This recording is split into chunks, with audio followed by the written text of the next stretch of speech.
सचिन माळी, नाना शाळेतील विद्यार्थी 87-88चा. आणि संजय आमच्या 27 वर्षापूर्वीची ही आमची पहिलीच भेट मला असं वाटतं. आणि योगायोगाने आज भेटीमध्ये असं लक्षात आलं की बा गणपतीच्या आरास घरी बनवली आहे.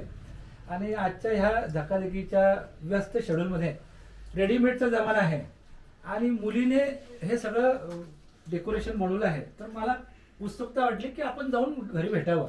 आणि आमचे काही मित्र सोबत आहेत आणि त्यांनी होकार दिला की आपण जाऊया. तर ही संकल्पना तू क्रिएट करत असताना कशा पद्धतीने हे तू बनवलंस आणि काय त्याच्या मागची संकल्पना तू आम्हाला जरा सांगू शकशील?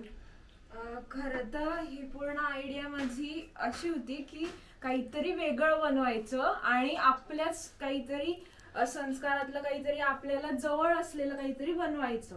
तर माझी इच्छा होती काहीतरी असंच काहीतरी घडवायचं. आणि मला असंच त्या दिवशी काशी किंवा मग गंगा घाटची आरती हे मला फार आवडता विषय की मला तिथे एकदा जायचंय आणि मला ते बघायचंय. तर मी कधी पाहिलं नव्हतं पण मला ते एकदा तरी बघायचं होतं. तर म्हटलं आपण घरीच यावेळेस गणपतीला ती आरास करायची का, आणि अशी असा माझा विचार होता. आणि मग म्हटलं एकदा करून तर झालं तर होईल, नाही तर आपण विषय बदलून टाकू. या कन्सेप्टने सुरुवात झाली खरं तर. आणि मग त्याच्यानंतर मग आम्ही घरी आमचे दुकानाचे पुठ्ठे निघतात वगैरे आणि ते सगळं सामान फक्त घरचाच आणि काही गोष्टी आईने सांभाळून ठेवलेल्या त्या सगळ्यांचा वापर केला आम्ही आणि तिच्यातून ही कन्सेप्ट रेडी झाली.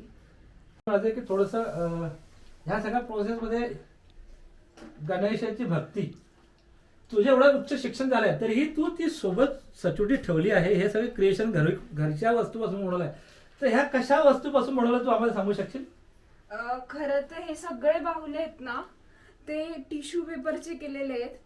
प्रत्येक बाहुल्यावरती एक म्हणजे ह्या बाहुल्यावरती एक टिश्यू पेपरचा लेअर चढवला आम्ही आणि त्याच्यातून हे साचे घडवले सगळ्यांचे.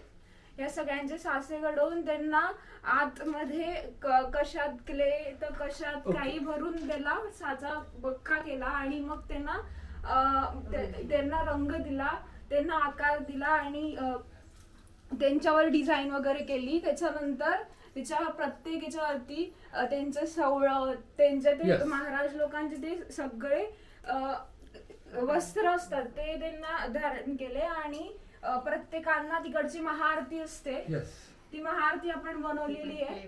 ती क्ले पासून बनवली कारण की आपल्याला कागदाच्या याला हलका काहीतरी आरती द्यायची होती जड न देता. तर आपण तो एक क्ले असतो हलका त्याच्याने आपण खास ही आरती बनवली आहे. अद्भुत आहे ती. म्हणजे मला असं दिसते की असं वाटतं की ते रेडीमेड बनवलेलं आहे पण हे तू स्वतः हाताने बनवलंय की पुठ्ठ्यांची आणि क्लेची आरती आहे. त्याच्यानंतर आपण ती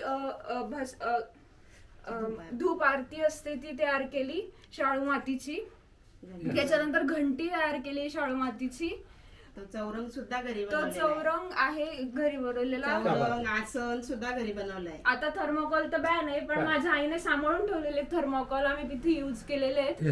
आणि त्याच्यानंतर इथं पण आम्ही पाण्याच्या जवळ पूर्ण गंगा आरतीसाठी गंगा घाट केलाय आमचा. तर त्याच्यात आम्ही खरे पळसाचे पानं वापरले. त्याच्यात आम्ही ती वाटी बनवली आहे. त्याच्यात पूर्ण लोक फुलं आरती ठेवून तसं करतात पूजा तशी दाखवली. त्याच्यानंतर पूर्ण हे तो सेट आहे तो आम्ही खास थर्माकॉलचा बनवला आहे स्पंजचा आणि तो पण तिने सांभाळून ठेवलेला. आम्ही कोणताही विकत आणलेला नाहीये. आणि त्याच्यानंतर